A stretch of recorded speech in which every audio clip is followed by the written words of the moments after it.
বিসমিল্লাহির রহমানির রহিম। আসসালামু আলাইকুম। আমরা আজকে বানালাম রঙিন ফুলঝুরি পিঠা। খুবই মজাদার একটা পিঠা, অসাধারণ, মচমচে নরম, মুখে দিলেই নাই, খুবই নরম পিঠাটা বানাইলাম। তো সেই পিঠাটার রেসিপিটাই আপনাদের মাঝে আজকে শেয়ার করব। চলুন দেখি কিভাবে বানাইতে হয় পিঠাটা। চলুন আজকে আমরা শীতের ফুলঝুরি পিঠা বানাই। আমাদের ফুলঝুরি পিঠা বানাইতে যা যা লাগবে এ হচ্ছে উপকরণ। এখানে চালের গুঁড়া আছে 2 কাপ, এটা সরাই নিলাম। তারপরে আমাদের দুধ আছে 1/3 কাপ, ময়দা আছে 1/2 কাপ, ডিম 3টা আর চিনি 1 কাপ। আর আমরা রং ব্যবহার করব, একটু রঙিন পিঠা বানাবো তাই একটু রং ব্যবহার করব, 2 রকম রং ব্যবহার করব। তো আপনাদের খুশি মতো রং ব্যবহার করবেন। তো এখন এগুলি আমরা সব মিশাবো। চলুন মিশাই, তারপরে পিঠা বানাই। তো আমরা এখন এই চালের গুঁড়ার সাথে সেই উপকরণগুলি মিক্সড করব। দুধ, তারপর হচ্ছে ময়দা, চিনি,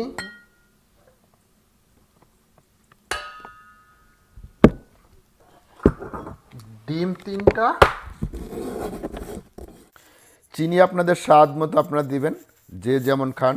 কেউ মিষ্টি কম খায়, কেউ মিষ্টি বেশি খায়, তো ওইভাবেই চিনিটা দিবেন। তো এখন আমরা এগুলি সব মিক্সড করব।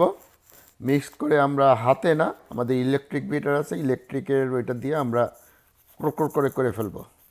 তো আগে মিক্স করে নিই। আর পানিটা দিব, প্রথমে এক কাপ ইউজ করব, তারপরে আস্তে আস্তে পানি যতটুকু লাগে ততটুকু পানি ব্যবহার করব এবং লাস্টে জানাবো কতটুকু পানি লাগছে।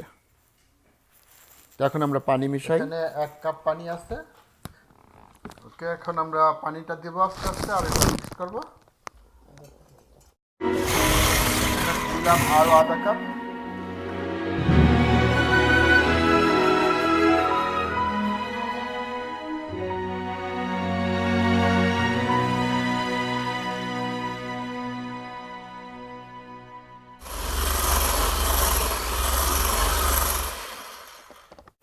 এই আমাদের গলাটা হয়ে গেছে, দেখেন কত সুন্দর। এরকমই রাখবেন। আমাদের টোটাল পানি লাগছে 1.5 কাপ। 1.5 কাপ পানিতে আমাদের হয়ে গেছে। তো এখন আমরা এই অবস্থাতেই আধা ঘন্টা আমরা রেখে দেব। তো আমাদের ফুলঝুরি পিঠা বানানোর জন্য এ হচ্ছে 2 রকম রং দিছে, একটা লাল একটা হলুদ, আর এখানে আছে নর্মাল রং ছাড়া। আর এই হচ্ছে আমাদের পিঠা রাখার জন্য, যাতে তেল থাকলে ঝরে যায়, উপকরণ। তো চুলে আমরা তেল দিচ্ছি, তেল বসাইছি, তেলটা মনে গরম হয়ে গেছে। চলুন পিঠা আমরা ভাজা শুরু করি। আমাদের খাসটা গরম হয়ে গেছে, আমরা আগেই তেলের মধ্যে ডিপ করে রাখছিলাম। তো এটা ঠান্ডা হইলে আবার পিঠা এটাতে খুলবে না, আটকায় থাকবে। তাই আগে খাসটাকে গরম করে নেবেন যথেষ্ট পরিমাণে। এরপরে গোলার মধ্যে চুপ দিবেন, বাট পুরা ডিপ করবেন না, করলে উপরে গোলা আসলে এটা পিঠাটা আটকায় থাকবে। এরকম অবস্থায় এটা উঠায়া তেলের মধ্যে দিবেন, 2-3 সেকেন্ড রাখবেন, রাইখে এটা আস্তে আস্তে একটু শেক করবেন, ঝাঁকুনি দিবেন, দেখবেন পিঠাটা খুলে আসবে। হয়ে গেল। তো আমরা এটা উঠায় আরেকটা পিঠা দেখাবো কিভাবে বানাইতে হয়। এখন হলুদ পিঠাটা বানায় দেখাই কেমন হয়েছে। সবগুলি একটা একটা করে বানায় দেখাবো।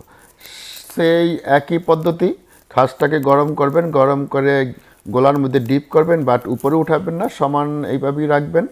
তারপরে এটা খাজের মধ্যে তেলের মধ্যে দিয়ে কয়েক সেকেন্ড পর একটু ঝাঁকুনি দেবেন, খুলে আসবে। ভেরি সিম্পল, খুবই সাধারণ, বানাইতে খুবই সহজ, তো খাইতে মজা। এভাবেই বানাবেন আর মজা করে খাবেন। আমাদের চ্যানেলটাকে সাবস্ক্রাইব করবেন আর ভিডিওটা শেয়ার করবেন। এই পিঠাটা হয়ে গেল। তো এখন আমরা একটু অন্যটা বানাবো, সাদাটা বানাই দেখাই। সেম পদ্ধতি, সাদাটা ডিপ করবেন, বাত উপরে উঠাবেন না, তারপরে তেলে দিবেন, 2-1 সেকেন্ড পর এটা একটু ঝাঁকুনি দিবেন, দেওয়ার পরে পিঠাটা খুলে আসবে। সিম্পল, খুবই সহজ। এভাবেই বানাবেন আর মজা করে খাবেন। তো একটা পিঠা দেখেন, আমরা নিচে লাগাই দেখাই, হাঁড়ির নিচে লাগাই দেখাই এটার কি অবস্থা হয়। দেখেন, এটা এবার আমরা হাঁড়ির নিচে লাগাবো। নিচে দিলাম, তাহলে বুঝবেন এটার অবস্থাটা কি। তো এখন দেখেন জাকি দিলে এটা খুলে আসে না, এখন কাঠি দিয়ে খুলতে হবে। তো কাঠি দিয়ে খুলে নিলাম। আর এটার আরেক সমস্যা হচ্ছে যে যখন দিবেন নিচে দেওয়ার ফলে তলাটা চ্যাপ্টা হয়ে যায়, পিঠাটা চ্যাপ্টা হয়ে যায়। আর ওই পিঠাটা দেখাই, দেখেন কি অবস্থা, যেটা তলায় না লাগাইছি সেই পিঠাটা দেখেন এই যে এরকম তলাটা খুব সুন্দর হয়েছে নিচেরটা। তো আমাদের পিঠাগুলি ভাজা হয়ে গেছে, এখন আমরা সবগুলি একসাথে আপনাদেরকে দেখাবো। এই হয়ে গেল আমাদের ফুলঝুরি পিঠা, রঙিন ফুলঝুরি পিঠা। দেখেন কত সুন্দর হয়েছে পিঠাগুলি।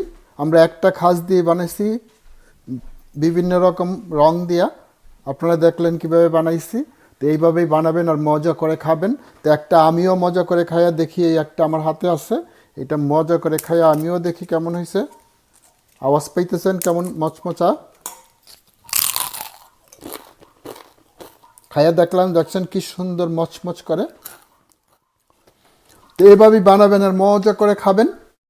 আমাদের চ্যানেলটাকে সাবস্ক্রাইব করবেন, আমাদের ভিডিওটাকে শেয়ার করবেন, শেয়ার করে আমাদের রেসিপিটা সবার মাঝে ছড়িয়ে দিবেন। তো আজ এই পর্যন্তই। শেষ কথা হলো, যেখানেই পারেন একটা গাছ লাগাবেন, ভালো খাবেন, ভালো থাকবেন এবং সাবধানে থাকবেন। তো আজ এ পর্যন্তই, দেখা হবে আবার অন্য এক ভিডিওতে।